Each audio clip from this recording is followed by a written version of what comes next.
আপনাদের আর ধৈর্য ধরে বসে থাকতে হবে না। প্রিয় মরলবাড়ি মিলন মেলা এটা হচ্ছে শেষ পর্ব। তো আগেই বলে দিচ্ছি ভিডিওটা একটু বড় হবে, তবে ধৈর্য ধরে দেখলে পুরো কাহিনীটা বুঝতে পারবেন, জানতে পারবেন ইনশাআল্লাহ। তো অনুষ্ঠানটা শুরু হয়েছিল পবিত্র কোরআন তেলাওয়াত ও তর্জমার মাধ্যমে। তো যেখানে অংশগ্রহণ করেছিল আমার ছেলে এবং আমার বিশেষ একজন মানুষের ছেলে।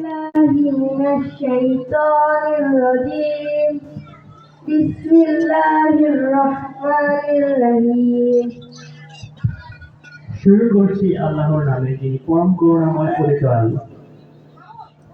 আলহামদুলিল্লাহি রাব্বিল আলামিন।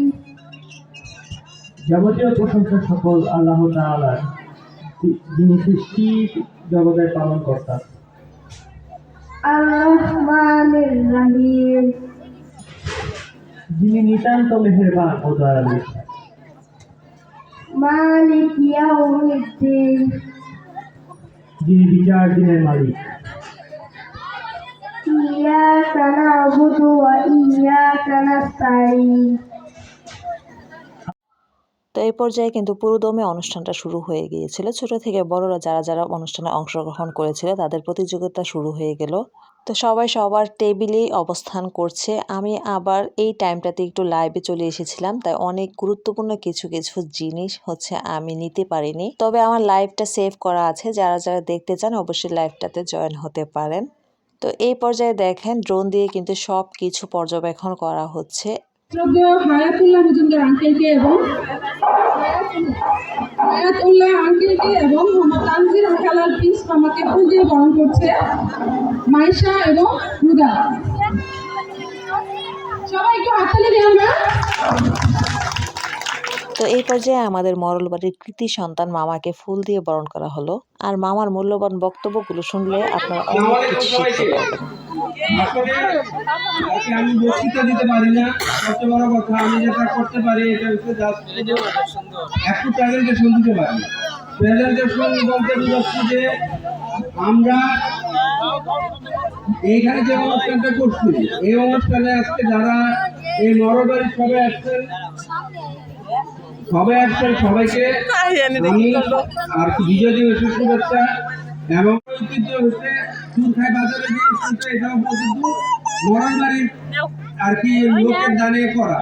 তারপরে আমাদের এখানে যে স্কুল মাদ্রাসাগুলো কিন্তু এগুলো মরণবাড়ি মানবের দাদা, তারপরে পরশের দাদি, ওনাদের দান দিয়ে কিন্তু এই স্কুল মাদ্রাসাগুলাই এই মাঠের করা। তো আমরা ওনাদের কাছে কথা স্মরণ করবো, ওনাদের জন্য দোয়া করব। আর যারা যারা মারা গেছেন তাদের সবাইকে সবার জন্য আমরা দোয়া করব। আর আমি পরিশেষে একটা কথা বলতে যাচ্ছি যে এখানে কি রব্বানি কাকা আছেন কিনা? রব্বানি কাকা, আমার ছেলে মিটিং এক্সারসাইজ করে আমরা সবার উদ্দেশ্যে দোয়া করে ঘুমাইতে যাই, ঠিক আছে?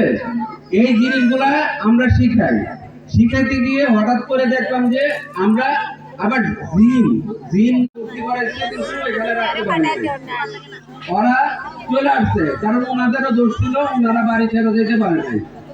এখন এই মামুন গেছে, রনি গেছে, রনি একটা সুন্দর বাড়ি করছে। আমি যাবো রনিকে বলবো যে রনি তুমি সবাইকে দাওয়াত দিয়ে তোমার বাড়িটা দেখাও। আর তোমাকে কংগ্রেচুলেশন রনি, যে তুমি আমাদের মরল বাড়ির ভিতরে সবচেয়ে আগে কিন্তু লিফট লাগাইছো তোমার বিল্ডিং এ। তো এই জন্য তোমাকে কংগ্রেচুলেশন রনি। আর আমার বক্তব্য দীর্ঘস্থায়ী করবো না। আর আমি যা শুধু কালকের দিনের একটা ঘটনা বলে আমার বক্তব্য শেষ করতেছি। এটা হচ্ছে কি, আমার একজন প্রিয় লেখক আছে আবুল নসুর আহমেদ। ওনার যখন লেখাগুলো পড়ি, ওনার একটা লেখা পড়তেছিলাম, ওইটা হলো জিয়াউর রহমান একদিন গিয়ে ওনাকে জিজ্ঞেস করলো যে আমি আমার এই লাইফের কিছু জানতে যাচ্ছি, যে আমি এখান থেকে প্রেসিডেন্ট থেকে ব্যাক করতে যাচ্ছি। তখন উনি একটা কথা বলছেন যে তুমি এখান থেকে ব্যাক করতে পারবে না, তোমার ব্যাক করতে হলে তুমি যে গাছের আগায় চলে গেছো এখান থেকে তোমাকে লাফ দিয়ে নিচে নামতে হবে অথবা উপর দিকে চলতে হবে। তুমি এখন জিয়াউর রহমান, তুমি ডিসিশন নাও, তুমি কি এখান থেকে লাফ দিয়ে আত্মহত্যা করবে না উপরের দিকে উঠতে যাবা? তখন জিয়াউর রহমান বলছে তাহলে আমি উপরের দিকে আগাইতে যাই। তখন বললেন উপরের দিকে আগাইতে গেলে তোমার অনেক বিপদ আপদ আসবে। তো আমিও আমার পরিবারে, আমি কিন্তু আমার বাড়িতে খুব একটা ভালো পছন্দ করতাম না, আর এখনো আমার ইন্টারভিউ বোর্ডে যখন থাকি, ময়মনসিংহের কেউ যদি থাকে তাহলে কিন্তু আমি আমার ডিপার্টমেন্টে নিই না। আমার ছেলে আমার ওয়াইফ জানে যে আমার ডিপার্টমেন্টে দুইজন ময়মনসিংহের লোক আছে, একজন হচ্ছে রাফি আর একজন হচ্ছে জাকি। ওরা এমন কোনো দিন নাই যেদিন আমার বকা না খায়। তো কেন বকা খায়? যে আমরা চাই যে ময়মনসিংহের মানুষগুলো আরো উপরের দিকে উঠবে, ওরা আরো ভালো করবে। ভালো করার জন্য কিন্তু এই বকা দেওয়া মানে এটা না, কিন্তু বকা দেওয়ার মধ্যে হচ্ছে মোটিভেশনাল বকা দেওয়া, যে তোমরা আরো ভালো করো। তো আমি যখন মরণ বাড়িতে আসতাম শুধু দুইটা কারণে আসতাম, একটা হচ্ছে লিটন ভাইয়ের জন্য, আরেকটা সবে হারবে জাহানা রাখার জন্য আসতাম। তো এই দুজনের জন্য আমার মরণ বাড়িতে আসা। তারপরে কিন্তু আমি মরণ বাড়িতে লিটন ভাই যাওয়ার পরে মরণ বাড়িতে আসা ছেড়ে দিলাম। তো এই দুজনের জন্য যখন ছাড়া দিলাম, তারপরে আমার আব্বা অনেক চেষ্টা করছে আমাদের এখানে ঘর করার জন্য, আমি কিন্তু করি নাই। তারপরে নানা যেটা পিছনে লাগে পুরা সুপার গ্লুর মতো লাগে বা ফেভিকলের মতো লাগে। মুন্নি বদনাম হওয়া একটা গান আছে না, ফেভিকলের মতো লাগে। উনি আমার পরে বাধ্য করছে এখানে বাড়ি করার জন্য। যখন বাড়ি করলাম তখন আরেকটা এই ছিল যে আমার বড় ছেলেও বাড়ি পছন্দ করতে, আমার ওয়াইফও বাড়ি পছন্দ করতো। তো এই জন্যই কিন্তু আমার বাড়িতে আসা, বাড়িতে এখানে থাকা। আর আমি যে কথাটা বলতেছিলাম কালকে, আমার ছোট ছেলের কথা শুনে আমার কাছে খুবই ভালো লাগছে। যে ও বলতেছে, বাবা তুমি কিন্তু একটা ক্রাইম করতেছো। এইখানে মাদ্রাসায় মসজিদের সিঁড়িগুলো আছে, এখানে বাচ্চারা পড়ে, কিন্তু এখানে রেলিং নেই। যদি দুর্ঘটনা হয় তাহলে এটার দায়িত্ব কে নিবে? এই যে ফিলিংসটা আসছে, ফিলিংসটা আসার পরে আমি কালকে রাত্রে এই ডিসিশন নিলাম যে আমি যেমনি হোক এই মাদ্রাসা আর মসজিদের রেলিং গুলো আমি করে দিব, সিঁড়ির রেলিং গুলা করে দিব। এই জিনিসটা যে আমার বাচ্চাদের ভিতরে যে আসছে, এই ফিলিংসটা যাতে সবার বাচ্চাদের মাঝখানে আসে। এখানে যারা আছে অনেকে আছে, ভাতিজা আছে, ভাইনা আছে, ভাগ্নি আছে, ভাতিজি আছে, তারপরে ভাই আছে, কাকা আছে, যারা আছেন চাচিরা আছেন, তাদের ভিতরে যাতে আমাদের মনের বাড়ির ভিতরে একটা ফিলিংস আছে যে আমরা আমাদের প্রাণের যে একটা স্লোগান আছে, প্রাণ আরএফএল গ্রুপ কিন্তু এখন 147টা দেশে এক্সপোর্ট করে। এখন আমাদের কিন্তু $3 বিলিয়ন কোম্পানি। আমরা কিন্তু একটা স্লোগান দিয়ে আগাইতে পারছি যে উই আর অল মালিক।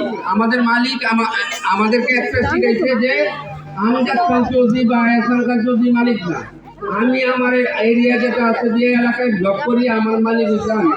যার ফলে আমি আমার ডিসিশন সুন্দরভাবে নিতে পারি।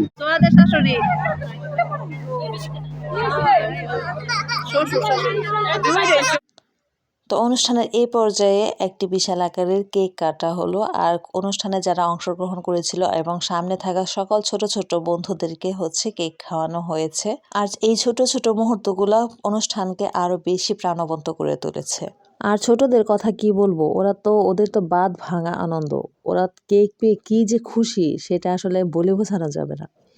তো অনুষ্ঠানের এই পর্যায়ে যারা খেলায় অংশগ্রহণ করেছিল, তো ছোট থেকে বড় যারা খেলায় অংশগ্রহণ করেছিল তাদের প্রস্তুতি নেওয়া হচ্ছে।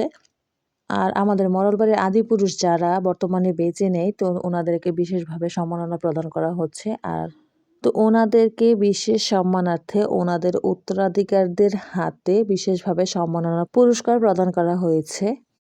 ঠিক আছে, আমি সাইমা মমতাজ রুবা আন্টিকে আনাবার হাত থেকে পুরস্কার গ্রহণ করার অনুরোধ জানাচ্ছিল।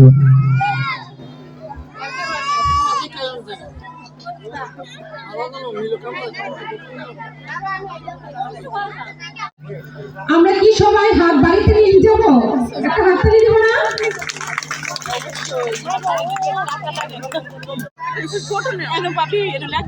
সবাই একটা হাত তালি দেই।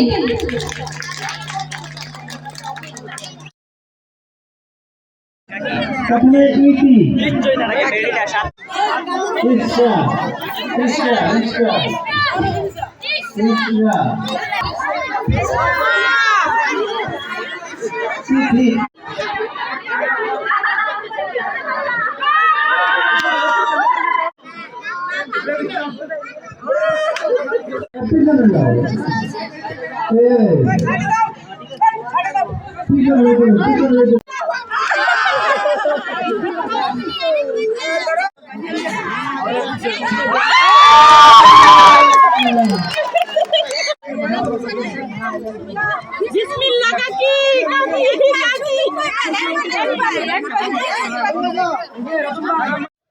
তো অনুষ্ঠানের শেষ পর্যায়ে ছিল পুরস্কার বিতরণী অনুষ্ঠান। যারা যারা খেলায় অংশগ্রহণ করেছিল এবং বিভিন্ন প্রতিযোগিতায় অংশগ্রহণ করেছিল তাদেরকে পুরস্কার প্রদান করা হয়েছে। তো র্যাফেল ড্রতে সেরা 7 জনকে পুরস্কার প্রদান করা হয়েছে, কিন্তু আমি দুর্ভাগ্যবশত ভিডিওগুলো নিতে পারিনি, আমার মোবাইলের চার্জ শেষ হয়ে গিয়েছিল। তো প্রিয় মরলবাড়ি মিলন মেলা 2025 এই পর্যন্তই। যারা যারা ধৈর্য সহকারে পুরো ভিডিওটা দেখেছেন তাদেরকে অনেক ধন্যবাদ।